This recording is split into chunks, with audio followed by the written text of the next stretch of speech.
Game changer చాలా బాగుందండి, super. అంటే చరణ్ గారితో మీరు యాక్ట్ చేసిన సీన్స్ కానీ అసలు చరణ్ గారిని చూసినప్పుడు సిచ్యువేషన్ ఆయనతో చేసిన సన్నివేశాలు మీకు ఎలా అనిపించింది? చరణ్ గారు అంటే నాకు మెగాస్టార్ గారు వీర అభిమాని అండి నేను. అట్లనే చరణ్ గారు అంటే నాకు చాలా ఇష్టం. పవర్ స్టార్ పవన్ కళ్యాణ్ గారు అంటే వీళ్ళకి కూడా నేను అభిమానే.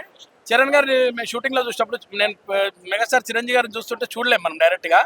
చరణ్ గారిని చూస్తుంటే ఆనందం వస్తూ ఉంటుంది. మనం రోజు ఆయన చూస్తూ ఉంటే ఆయన డైరెక్ట్ యాక్టింగ్ చేస్తుంటాడు. మేము మాట్లాడకుండా పక్కకున్నా కానీ ఆయన చూస్తుంటే చాలు మాకు అది చాలా సంతోషం అనిపిస్తుంది. అదే చరణ్ గారు ఈరోజు డైలాగ్స్ థియేటర్లో వింటూ ఆయన డ్యాన్సులు ఆయన ఫైట్స్ చూస్తుంటే చాలా ఆనందం ఇస్తుంది. అన్న మీ గెటప్ చూసి మీరు ఏమనుకున్నారు ఫస్ట్? అసలు నా గెటప్ అప్పటికప్పుడే మారింది. షూటింగ్లో ఒక 5 నిమిషాలలో మార్చేశారు డైరెక్టర్ గారు. అంటే ఆ లుక్ చూసి మీరు ఏమనుకున్నారు? అసలు నన్ను గుర్తుపడరు అనుకున్నా జనాలు, సగం మంది నన్ను గుర్తుపడుతున్నాను.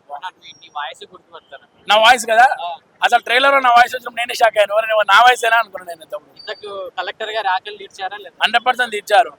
నేను అన్నం ముద్దిస్తాను అనుకుంటే బిర్యానీ ప్యాకెట్ ఇచ్చాడు నాకు ఇవాళ. సో సినిమాలో సాంగ్స్ అనేవి హైలైట్. మరి సినిమాలో సాంగ్ ఎందుకు తీస్తారు అంటారు? లేదండి, సాంగ్ తీసే మనం డిసప్పాయింట్ కావాల్సిన అవసరం లేదు. ఆ పాట గురించి, ఆ పాట మళ్ళీ ఎట్లయినా వీళ్ళు యాడ్ చేస్తారు.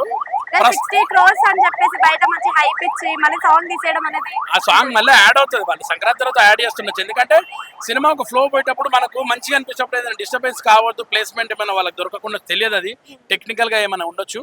కానీ మళ్ళీ పాట యాక్టింగ్ ఎలా అనిపించింది? బాగుందండి. చాలా మందితో చూసారు కదా కాంబినేషన్ లో ఎద్దే సూర్య గారిని, ఇప్పుడు చరణ్ గారి కాంబినేషన్ లో చూస్తే ఎట్లా అనిపిస్తుంది? బాగుంది. అంటే నాకు మళ్ళా ఒక రఘువరన్ గారు గుర్తొచ్చారు. ఆయన చూస్తారు. సో శ్రీకాంత్ గారు ఇంతకు ముందు శ్రీకాంత్ గారు హైలైట్ అండి నిజంగా సినిమాలో.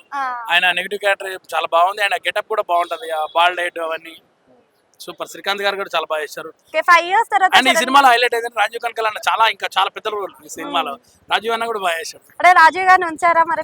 లేదు, రాజీవ్ అన్న ఇళ్ళ పోతే ఆ సినిమా బ్లాక్ బస్టర్. ఇది కూడా అంతే, సినిమాలో అంతే. అంటే అన్న ఈ సినిమాలో ఎస్ అంతే అంటారు. ఓకే, ఈసారి దిల్ రాజు గారికి డబుల్ కలెక్షన్ వచ్చేసినట్టేనా? 100% వస్తుంది సినిమా. ఈ సినిమా నుంచి వస్తుంది, సంక్రాంతి సినిమా నుంచి వస్తుంది, అన్ని సినిమాల నుంచి. ఇంకా డాకు మహారాజ్ కూడా బాగుంటుంది అనుకుంటున్నాను.